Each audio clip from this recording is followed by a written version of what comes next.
water over it till the feathers would be loose enough that he could pull them out, and then, of course, get the insides out. You ever make any of the kids do it? No. That was his job. I have dressed chickens, but not very often. I think that was probably after I was married when I did that. And then Mom would soak it in salt water for a little bit to get the blood out of it, and then fry it for dinner. And every Saturday we would bake something for Sunday dinner, like cake or pie. That was part of Saturday. We would bake. Yeah. Yeah. What was the street like? Was there Street lamps? There's no lights or anything on the street, I suppose. You got me. I don't know. I don't remember that there was not like in the city where they went around and lit the lamps. I remember them doing that when we'd visit in the city. There would be gas lamps, and every night there'd be a lamplighter come along and light the lamps. Any idea how many people were in? You know, Fallon? Yeah. The sign said 500. And it didn't change much from year to year. It wasn't growing then. Well, I think But there was a Fairlings meat market, and they sold mostly just meat. And where was that at? Right on Main Street? It was Well, that was, you said, where O'Fallon Plaza is now? no, it was the corner of Elm Street and Main. Oh, I can't remember what's up there now. Is that a church too? It was Montgomery Ward was in there at one time. Then across Elm Street was the bank. That was Bank of O'Fallon, and next to that was Genneman's Mercantile, and they had food, like I guess they had canned goods. I know they had cereal and milk, and bread, and materials and shoes. We bought our shoes at Genneman's all the time. And I remember we'd buy bread if Mom happened to run out of bread. She baked twice a week.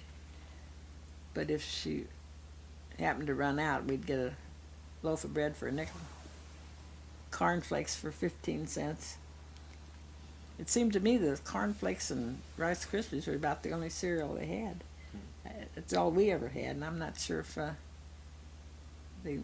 just don't think the store carried anything more than that. Same brand names, though? It was Kellogg's? I believe so.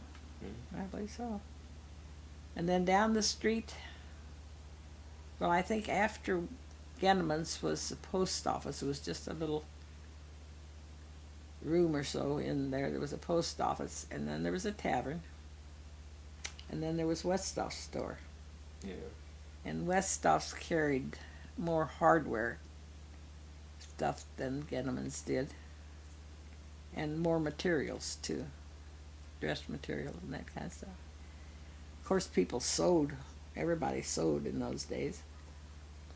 Mom would make some of our clothes out of feed sacks. We'd buy what feed now? I guess it was for cows and I don't know, or chickens. I don't know what the feed sacks were, but they were big sacks, and they'd be unprinted material. And that everybody did that. They'd buy those sacks in to make clothing out of them. I had many a dress made out of the feed sack. And so I learned to sew from a 4-H club instead of Boy Scouts and Girl Scouts. So we had 4-H clubs, and they had different clubs, like one for sewing and one for canning, and the boys would have animal husbandry, and I'm not sure what else, but we learned a lot from them. I learned a lot about sewing from them, and canning, and that too. And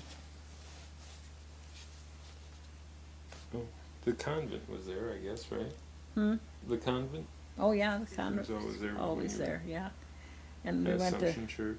I went to all 8 grades at Assumption School, and we had all sisters for teachers. Didn't hear of anything, it was all sisters. Was there any Methodist church or Yes. Mission church? That one Yes. on There Elm was Street? a Methodist church.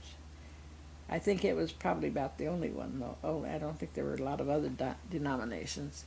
And there was a public school. Mrs. Harshbarger taught all 8th grades. It was it was a small school. And then there was a black community too. Down at the end of Elm Street, there was a group of black people who lived there, and they had their own church and they had their own school. Hmm. What happened to them? Well, They move out? uh, 'Cause I only remember one black family we had, even when I was here. yeah, there was one girl in Mary Sue's class when, I don't know what happened to him. Hmm. Integrated, I guess. I don't Mhm. know. It just kind of blended in and I disappeared. guess. Huh? I don't know. But there were quite a few. Was, Um, was Griesenauer's the only gas station yeah, in the whole town? yeah, Hmm. pretty sure. And there wasn't anything on Highway K, I guess, right? Farms, Yeah. yeah. There was. I remember out there somewhere was a creek that we'd like to go fishing when the kids were little, and Tom was working a lot, and I'd pack sandwiches and we'd go up to the shop and meet him, and then we'd go pick our sandwiches out on the creek bank and fish and have a picnic. We did it a lot, quite often. But I can't find the creek back. I don't know where it is now. But you didn't do that when you were a kid, right? Not when I was a kid, no. My kids were little. Hmm. When I was little, I remember one thing we used to do every spring. We'd go walking in the woods. I don't know, we'd find a woods somewhere and we'd go walking, looking for wildflowers. Hmm. That was one of our outings in the spring, and then we'd take our lunch too and have a picnic. Picnics were big things in those days. And visiting family, Mom and Dad square danced. They would leave us kids sometimes with the neighbor, Irene Westhoff. And sometimes we'd go along. And the kids would all pile on the bed or on the floor and sleep while they square danced. They'd do it at houses. They'd go from house to house. And Assumption had a movie camera. Once in a while they'd show a movie. And my dad would run the projector. So we got to go to the shows all the time. But it was maybe 3 or 4 or 5 a year. It wasn't a steady thing. But we saw things like Hunchback of Notre Dame and some of those bigger name movies. Well, where was the nearest theater? At St. Charles. St. Charles. There wasn't Yeah. one in Wentzville at that time. No, not that time. Okay. But the Strand Theater in St. Charles. It seemed like there was a second theater. I think there was 2 of them in St. Charles. But that again was when I was a teenager.